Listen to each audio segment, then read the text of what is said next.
Calon Presiden RI sekaligus Gubernur Jawa Tengah, Ganjar Pranowo, menyampaikan pujian kepada dua calon lawannya dalam pemilihan presiden Pilpres 2024.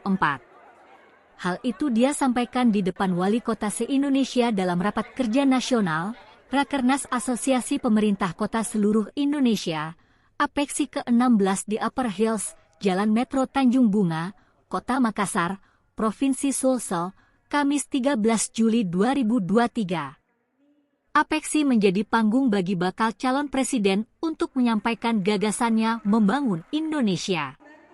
Mereka diberi ruang untuk tampil membawakan pidato bertema, visi kota untuk pemimpin negeri.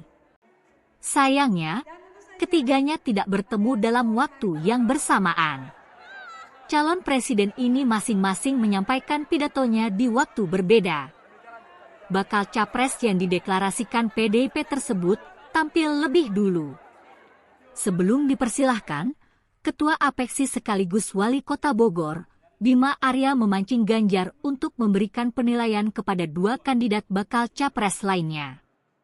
Bima mengarahkan Ganjar untuk memberikan penilaian terhadap bakal capres dukungan Gerindra, Prabowo Subianto, dan bakal capres dukungan Nasdem, Anies Baswedan.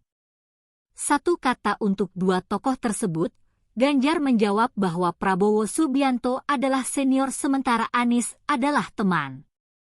Kemudian di sela-sela pidatonya, Ganjar kembali menyinggung keharmonisannya dengan Prabowo dan Anies.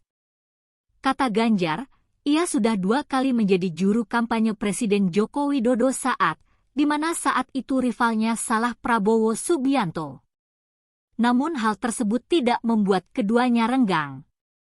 Sementara itu Ketua APEKSI, Bima Arya menyampaikan, para wali kota se-Indonesia juga masyarakat menginginkan agar tahun politik mendatang berjalan dengan damai dan aman.